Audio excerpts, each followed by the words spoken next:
Que pena, caiu a internet, caiu o sistema, mas nós vamos continuar assim, porque o assunto é importante. Fica o vídeo aí em duas partes. Eu estava falando então sobre o tempo e a perda de tempo que nos leva muitas vezes a sofrer com o tempo. Uma das coisas que eu estava dizendo era a respeito dos desejos irracionais. Por que os desejos são irracionais? Até porque você não faz uma análise séria daquilo que você quer. Eu estava dizendo a respeito daqueles que querem serem milionários, mas eles não vivem uma história lá desde o início para que isso aconteça.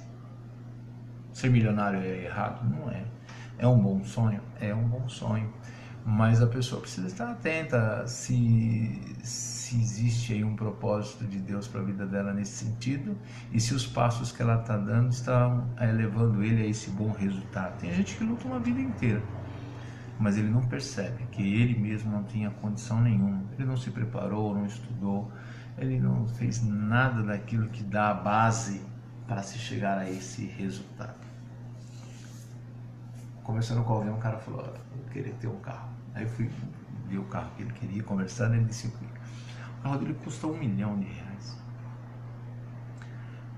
E aí eu posso te dizer, eu conheço, ele não tem condição de ter um carro de R$1 milhão. Ele só pode sonhar com um carro de R$1 milhão, porque se ele tiver um carro de R$1 milhão, com certeza com a estrutura que ele tem hoje, ele vai ter que vender esse carro, porque não vai conseguir pagar nem o IPVA. Mas ele é um sonho, mas enquanto for sonho não tem problema. O problema é quando ele começar a perder tempo para buscar esse desejo, atender esse desejo. Aí torna-se desejo irracional. E para lutar por causa disso, ele termina perdendo tempo, perdendo o seu tempo. O tempo também ele é perdido quando nós temos uma visão deturpada das coisas. Oi Marlene, paz do Senhor, querida. Deus te abençoe, viu? Você, Débora, Ricardo, Deus te abençoe. Você tem uma visão deturpada das coisas. E aí, você vai se empenhar em situações que vão fazer o tempo passar, o tempo vai passar, e você não vai chegar no seu resultado. Só sofrimento. Falta de informação, falta de compreensão em relação ao momento em que vive, imaturidade. São algumas das situações que farão com que o tempo passe e você estagne. Estagnado, você perdeu o tempo. Os versos seguintes de Eclesiastes 3, do 2 a 8, ele diz o seguinte, eu vou ler para vocês. Há tempo de nascer e tempo de morrer.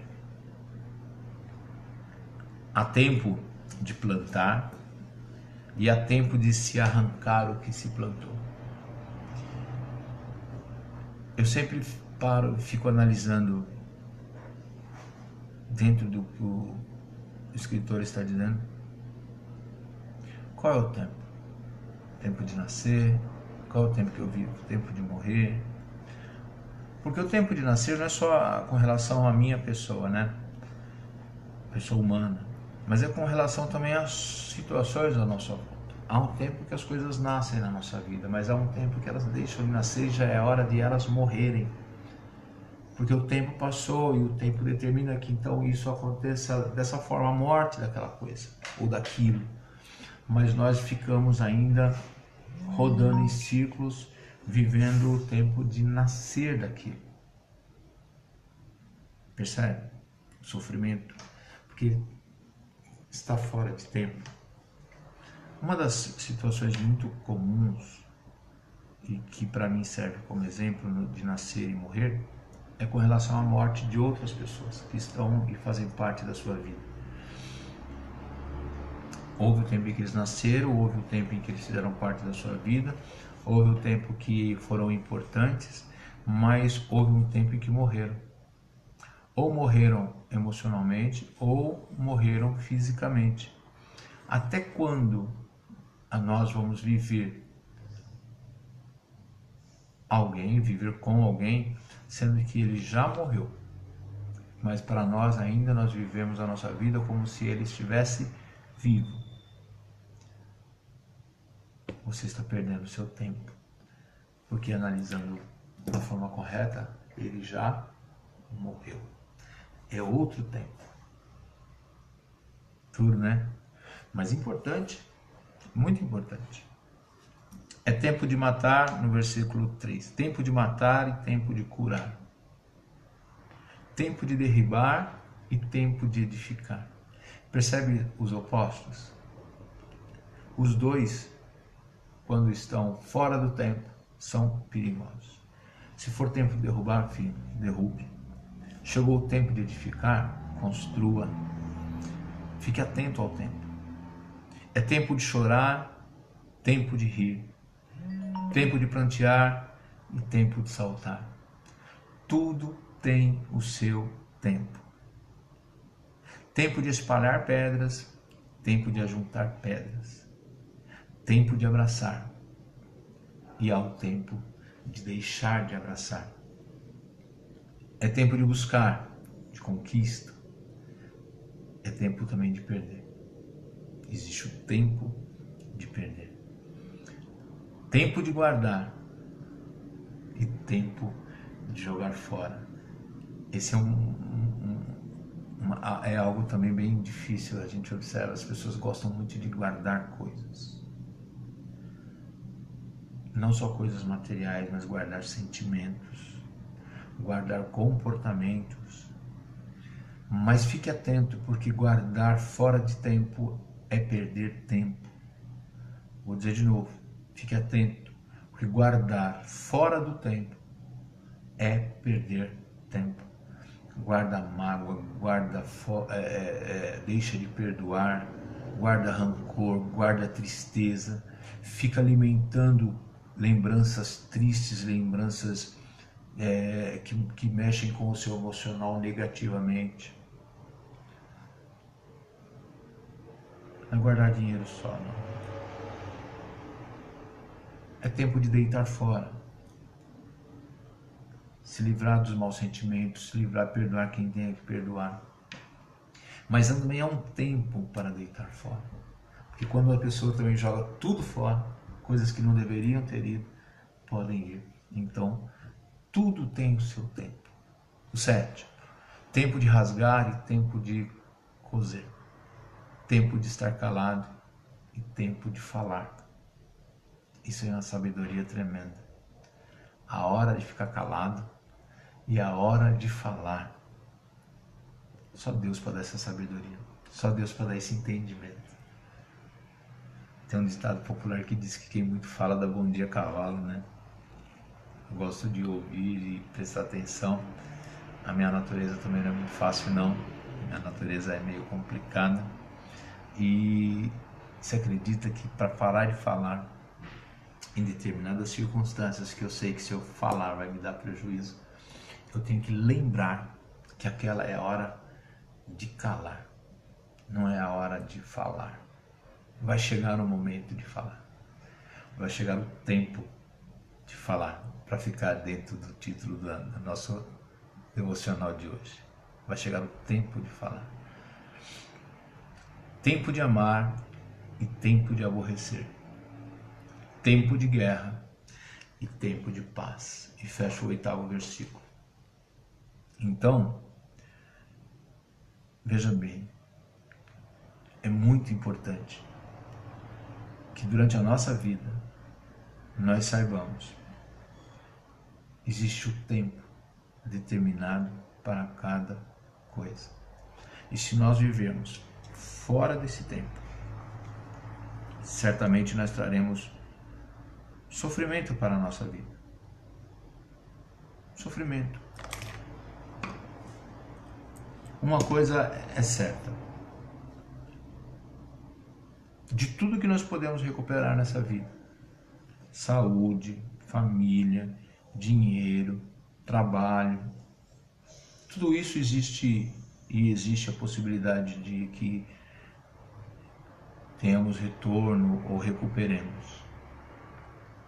Mas o tempo não. o tempo que você viveu demais em determinada circunstância ou situação, você perdeu. E ele não volta mais.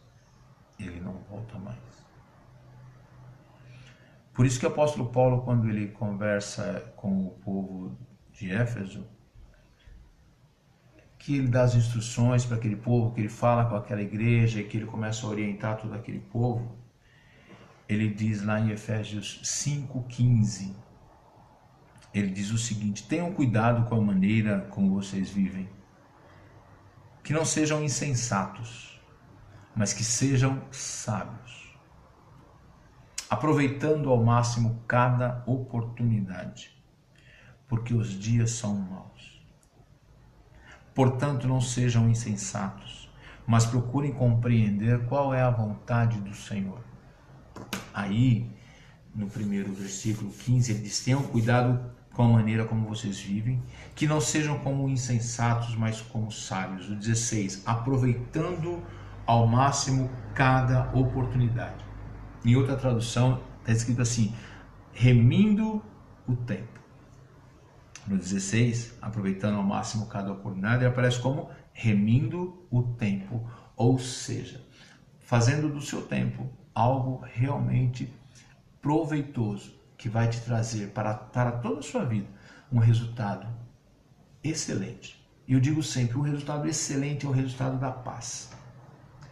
É o resultado da paz, porque você poder chegar ao final da sua vida, olhar para trás e ver tudo que foi construído, tudo que foi feito, isso trazer alegria ao seu coração.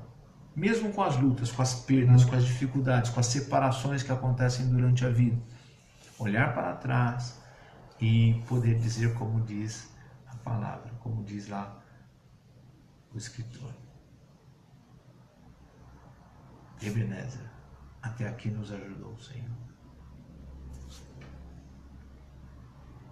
Porque você foi uma pessoa que usou de sabedoria, não foi insensato. Insensato é aquela pessoa que não tem sensibilidade para observar e para sentir e para entender a circunstância em que vive ou a circunstância em que está se formando na sua frente. Insensato é aquele que abre mão de se aproximar-se de Deus para tomar as suas próprias decisões, lembrando que somos falhos, o ser humano é infalível. De novo eu vou falar para vocês, enganoso é o coração do homem, enganoso é o coração do ser humano. Então, a insensatez nos leva para esse lado, nos leva para esse tipo de atitude e comportamento. E aí Paulo fala, olha, não sejam insensatos, mas procurem compreender qual é a vontade do Senhor. Em outro texto, que eu já falei com vocês, mas é forte demais, é tremendo, diz que Deus tem bons pensamentos a teu respeito.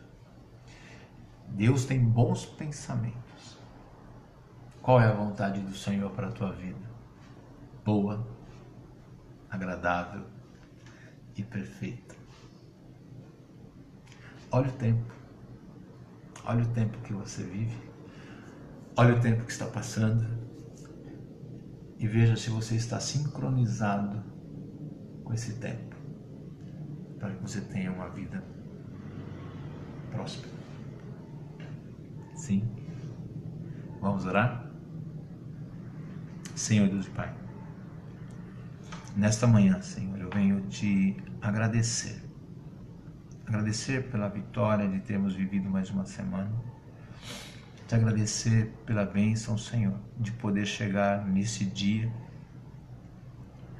e, Senhor, poder compartilhar com nossos irmãos, com nossos amigos, aquilo que o Senhor tem colocado em nosso coração, tem falado através da Tua Palavra. Senhor, que essa palavra simples, dita de maneira simples, seja poderosa e alcance, Senhor, o coração dos nossos amigos, como tem alcançado o meu coração. Senhor, dá-nos a graça de sairmos da insensatez e passarmos a viver de acordo com a Tua vontade. passarmos, Senhor, a buscar qual é a Tua vontade, buscar entender qual é a Tua vontade para a nossa vida, para a nossa casa. Senhor Deus, nós não podemos decidir sozinho, porque todas as vezes que decidimos, escolhemos mal. Já temos exemplos dados lá no início, Senhor, por Eva, por Adão, por Eva.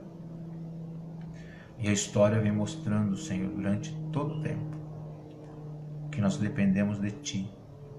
Então, ó Deus, nos ajude a, entendendo isso, a aproveitarmos o tempo para fazermos aquilo que o Senhor nos enderece, que o Senhor nos oriente, que o Senhor nos conduza, para que no final das nossas vidas possamos olhar para trás e ver, Senhor, que em tudo nós fomos sim mais do que vencedores, porque foi o Senhor que nos conduziu, porque nos colocamos submissos à sua condução. Senhor, ajuda-nos a remir o tempo. Ajuda-nos, Senhor, a aproveitarmos da melhor maneira possível o tempo que o Senhor nos tem dado. Senhor, dá-nos uma semana de paz, dá-nos uma semana de vitória, dá-nos uma semana cheia, Senhor, da Tua graça derramada sobre as nossas vidas, nos guardando, Senhor, em todos os lugares que estivermos, ó Deus. Senhor, muito obrigado. Fala, Senhor, poderosamente, mais uma vez eu te peço, que nós possamos fazer reflexões a respeito disso e ouvir a Tua voz. Obrigado por tudo, em nome do Senhor Jesus. Amém? Graças a Deus. Hoje o vídeo foi em 2 partes, mas não tem problema não, que a palavra de Deus fale ao seu coração da mesma forma que tem falado ao meu. Sim? Olha, deixa eu lembrar vocês de uma coisa. Vocês sabem, eu pertenço e faço parte da comunidade cristã Fonte de Vida, e eu quero convidar vocês para nessa quarta-feira, às 8 horas da noite, estarmos juntos na Rua Desembargador Silva Pereira, 183, em São Mateus, ministração do pastor Paulo Roberto naquele lugar, ministração de vitória, ministração de uma palavra que vai fazer diferença na sua vida e que aplicada produzirá excelentes frutos na sua vida. Sim, vou dizer de novo, em São Mateus, você que é da região, você que é daí de perto, Aricanduva, Jardim Grimaldi, São Rafael, Jardim Estéreo, Guatemi, aquela região toda ali. Quarta-feira às 8 horas da noite, reunião de vitória, reunião de bênçãos na igreja em São Mateus. Sim, estaremos juntos lá pedindo a Deus por nossas vidas. Esse é um aviso. O outro é do meu canal no YouTube, William Leal FV, Fonte de Vida. Divulguem, participem, que com certeza Deus abençoará a vida de vocês. Da mesma forma como abençoou a de vocês, abençoará a de outras pessoas que estarão ouvindo aquilo que nós temos conversado toda semana a respeito da vontade de Deus. Sim? Um grande abraço, uma semana de bênção, uma semana de vitória. Até segunda-feira, se Deus quiser.